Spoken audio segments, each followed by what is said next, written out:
प्यारे दोस्तों नमस्कार।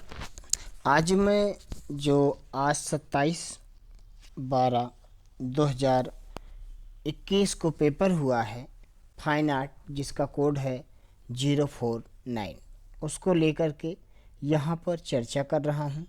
आप लोग इस वीडियो को ध्यानपूर्वक देखिए और अच्छी लगे तो लाइक शेयर सब्सक्राइब जरूर करना। इसमें जो सामान्य निर्देश था ये था कि प्रथम पत्र में जो प्रश्न पत्र थे उसमें 3 खंड हैं, ए, बी और सी। खंड ए में 12 प्रश्न हैं, कोई भी 10 प्रश्न के उत्तर देने थे। मतलब यहाँ पर 12 क्वेश्चन थे, किन्हीं भी 10 क्वेश्चनों के उत्तर आपको यहाँ पर देने थे। ये चीज़ यहाँ पर बताया गया था। खंड बी में भी 12 क्वेश्चन थे, कोई भी 10 प्रश्न हल करें, मतलब 10 क्वेश्चन के उत्तर देने थे। खंड सी में टोटल 6 प्रश्न थे, जिनमें से 5 के उत्तर देने थे। सभी प्रश्न समान अंकों के हैं, मतलब जितने भी क्वेश्चन थे उनके जो अंक हैं सामान्य हैं। कोई ऋणात्मक अंकन नहीं है, इसमें भी किसी प्रकार की माइनस मार्किंग नहीं है। तो आइए हम बात करते हैं खंड ए की। खंड ए में इन्होंने क्वेश्चन किया था प्यारे दोस्तों कि जो राजस्थानी चित्रकला का सबसे पहला वैज्ञानिक विभाजन किसने किया। तो यहाँ पर आपका सही होगा आनंद कुमार स्वामी। क्वेश्चन नंबर 2 था राजस्थान की मारवाड़ शैली की प्रमुख शैलियाँ हैं। तो ये भी थी जोधपुर, बीकानेर, किशनगढ़। मतलब कि यहाँ पर जो सही होगा आपका उपरोक्त सभी सही होगा, ये आप लोग देख लेना। उसके बाद क्वेश्चन नंबर 3 था दाना किस शैली के चित्रकार थे। तो दाना जो था ये प्यारे दोस्तों राजस्थानी चित्र शैली का चित्रकार है। क्वेश्चन नंबर 4 में था बसोहली शैली के प्रसिद्ध चित्र का नाम बताइए। तो बसोहली शैली का जो प्रसिद्ध चित्र है वो है कृष्ण गोपियों के संग। ये आपका बसोहली शैली का प्रमुख चित्र है। इस वीडियो को आप लोग लास्ट तक देखिए और यहाँ पर आप सबको बहुत कुछ मिलने वाला है, क्योंकि पूरा क्वेश्चन यहाँ पर हल कराया जाएगा। अगला क्वेश्चन था 5 नंबर, आप लोग यहाँ स्क्रीन पर देख पा रहे होंगे। राजपूत शैली के अंतर्गत किन किन शैलियों को रखा जाता है। तो जो राजपूत शैली है उसके अंतर्गत प्यारे दोस्तों यहाँ पर आपकी मुख्य रूप से राजस्थानी और पहाड़ी शैली को रखा जाता है। ये चीज़ आप लोग बिल्कुल ध्यानपूर्वक देख लेना। क्वेश्चन नंबर 6 था कांगड़ा शैली का स्वर्णिम काल का चयन करें। जो कांगड़ा शैली का स्वर्णिम काल था वो था आपका 1786 से लेकर के 1805 ईस्वी तक। अगला क्वेश्चन नंबर 7 है, आप देख रहे होंगे आपकी स्क्रीन पर होगा। किस शैली के चित्रों में प्रेम के विभिन्न भावों का छंदमय, काव्यमय और चित्रात्मक रूप अंकित किया गया है। तो ये आपका बिल्कुल कांगड़ा शैली सही होगा, यहाँ पर कोई भी कन्फ्यूजन नहीं है। अगला क्वेश्चन नंबर 8 है, किस मुगल शासक ने तूतीनामा का चित्रांकन करवाया था। तो ये जो है आपका अकबर सही होगा, ये भी आप लोग बिल्कुल क्लियर टिक लगा लीजिए।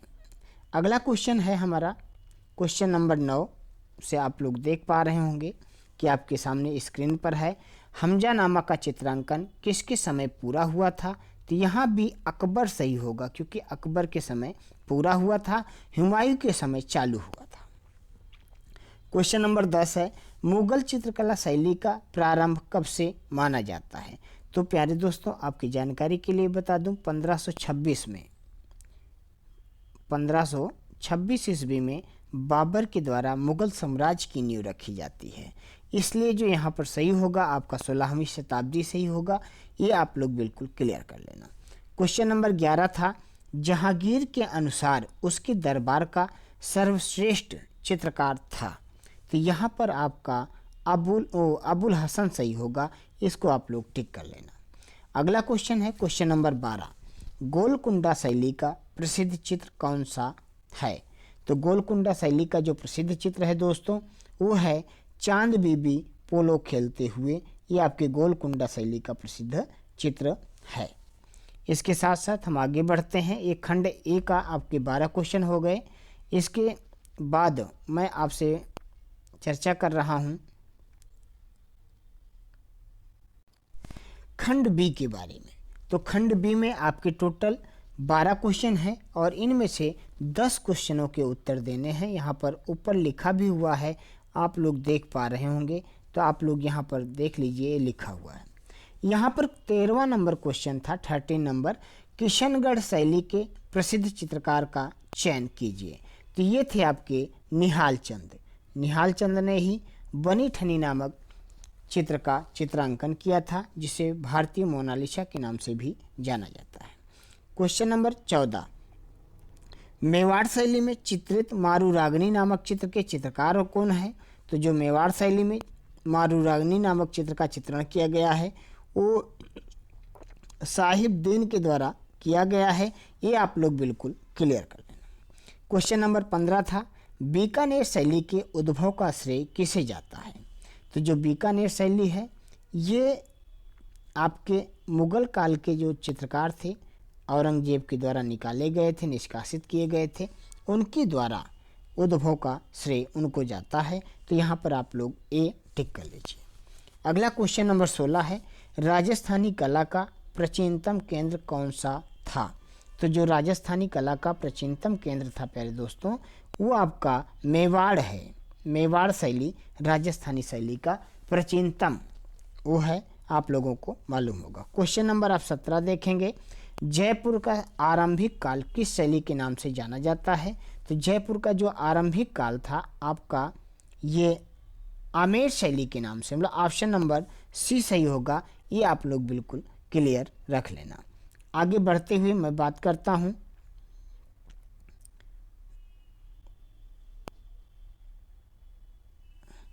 कि यहाँ पर आप लोगों ने 17 नंबर क्वेश्चन में मेवाड़ शैली टिक कर लिया होगा। क्वेश्चन नंबर 18 देखेंगे, दारा सिकों की बारात। जो दारा सिकों की बारात नामक चित्र था, इसके चित्रकार का नाम था हाजी मदनी। ये भी आप लोग टिक कर लिए होंगे। क्वेश्चन नंबर 19, निम्नलिखित में से कौन मुगल कालीन चित्रकार नहीं है? तो उस्ताद मंसूर भी था, उस्ताद फ़कीरुल्लाह खां भी था, मिस्किन भी था, लेकिन अरविंद सिंघानिया जो है किसी भी प्रकार से मुगल शैली का चित्रकार नहीं है। तो यहाँ पर ऑप्शन नंबर आपका बी सही होगा। क्वेश्चन नंबर 20, अकबर नामा के चित्रों की सर्व प्रमुख विशेषता है। तो यहाँ पर कई दृश्यों में काम किया गया है, तो दृश्य चित्र के लिए इसकी जो है विशेषता है, ये आप लोग बिल्कुल यहाँ किए होंगे तो सही है। अगला क्वेश्चन मैं बात करता हूँ आप लोगों से, उस आप लोग देख रहे होंगे कि यहाँ पर पीछे हम लोग 20 नंबर क्वेश्चन तक पढ़ाई कर लिए।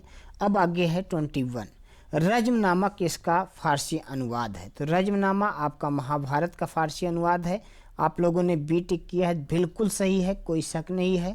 क्वेश्चन नंबर 21, जहांगीर ने किस चित्रकार को नादिर उल जमा की उपाधि से विभूषित किया था? तो अबुल हसन सही होगा। अबुल हसन को इसने नादिर उल जमा की उपाधि से विभूषित किया था। अगला है क्वेश्चन नंबर 23, मुगल काल में छाया दर्शाने की विधि किस नाम से जानी जाती है? तो इसको जो है परदाज के नाम से जाना जाता है। ये आप लोग बिल्कुल सही कर लेना। यहाँ पर अगला क्वेश्चन बनता है 24, 1793 में चित्रित तुजुक ए आसफ़ी ग्रंथ का संबंध किस शैली से है? तो प्यारे दोस्तों, बेशक इसका जो है हैदराबाद से है। आपने हैदराबाद टिक किया है, तो बिल्कुल सही है। अब आइए हम बात करते हैं यहाँ पर खंड ए और खंड बी के। यहाँ पर प्यारे दोस्तों हम लोगों ने खंड ए और खंड बी के बारे में बात कर लिया। अब हम लोग चर्चा करेंगे खंड सी के बारे में। यहाँ पर टोटल 6 क्वेश्चन दिए गए हैं, जिनमें से मात्र 5 क्वेश्चन का उत्तर देना है। इसमें जो मेन बात था, समझने की बात थी, यहाँ पे था ये 1 2 3 4 5। इसमें था कि ए, जैसे पहले ए में आप देख रहे होंगे ए और आर दोनों सही हैं और आर ए की सही व्याख्या है। ये जो है देखना था, यहाँ पर समझना था। तो इसलिए जो है आगे मैं आपको समझाता हूँ। जो आपका यहाँ पर सही होगा, जैसे 1 नंबर सही होता है तो आपका ए सही हो गया, 2 नंबर सही होता है तो बी लगाना था, 3 सही है तो सी लगाना था, 4 सही है तो डी लगाना था। इस प्रकार से आगे बढ़ना था। यहीं पर आइए हम 25 नंबर क्वेश्चन को पढ़कर समझते हैं। जैसे ए में लिखा हुआ है, किशनगढ़ शैली की सबसे प्रमुख विशेषता नारी सौंदर्य है। बिल्कुल है, यहाँ पर कोई शक नहीं है, ये बात बिल्कुल सही कह रहा है, टिक करो। लंबा पतला चेहरा, लंबी नुकीली नासिका, लंबा छरहरा बदन, कमल सरीखे नेत्र, धनुषाकार भौवें, पतले अधर, मेहंदी रचे हाथ, पैरों में महावर तथा लंबे केस किशनगढ़ शैली की नारी सौंदर्य की उजागर है। बिल्कुल, आर और ए दोनों सही थे। तो यहाँ पर हमें जो टिक करना था वो 1 नंबर को टिक करना था, मतलब ए और आर दोनों सही हैं, आर ए की सही व्याख्या है। ये आपका पॉइंट यहाँ पर सही हो जाता है। आइए इसी तरीके से हम आगे पढ़ते हैं क्वेश्चन नंबर 26।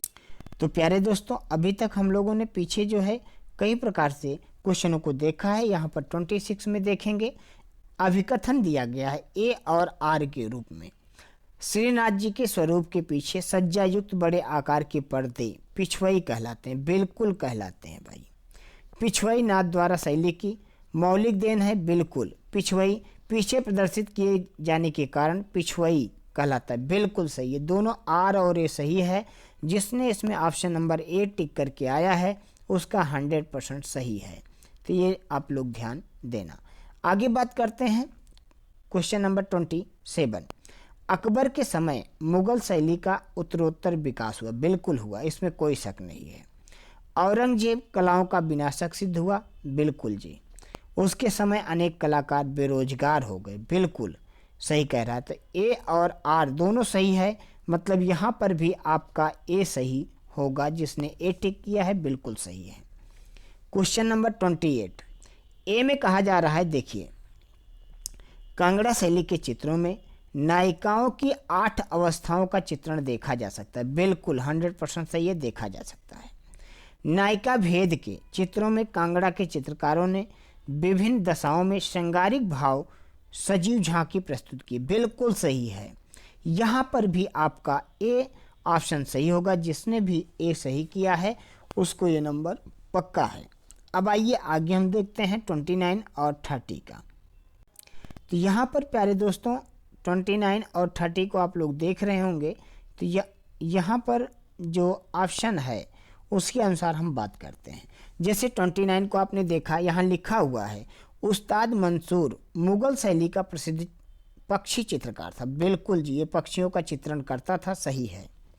फिर कह रहा है मंसूर कांगड़ा के राजा संसार चंद का सर्वश्रेष्ठ दरबारी चित्रकार था। बिल्कुल गलत है। तो यहाँ पर मात्र ए सही है और बी आर गलत है। तो यहाँ पर जिसने सी किया होगा, सी ऑप्शन, उसका बिल्कुल सही है, क्योंकि उसमें लिखा हुआ है ए सही है आर गलत है। तो ये चीज़ आप लोग बिल्कुल समझ गए होंगे। आगे आइए हम 30 में बात करते हैं। यहाँ पर जिसने भी ए किया है उसका बिल्कुल सही है। क्यों? क्योंकि राजा अकबर जो था मुगल शैली का था, संसार चंद कांगड़ा शैली का, शाहाबुद्दीन मेवाड़ शैली का, और निहाल चंद जी जो थे हमारे किशनगढ़ शैली के चित्रकार थे। तो प्यारे दोस्तों, ये वीडियो आपको अच्छी लगती है, हेल्पफुल लगती है तो लाइक शेयर सब्सक्राइब जरूर करें।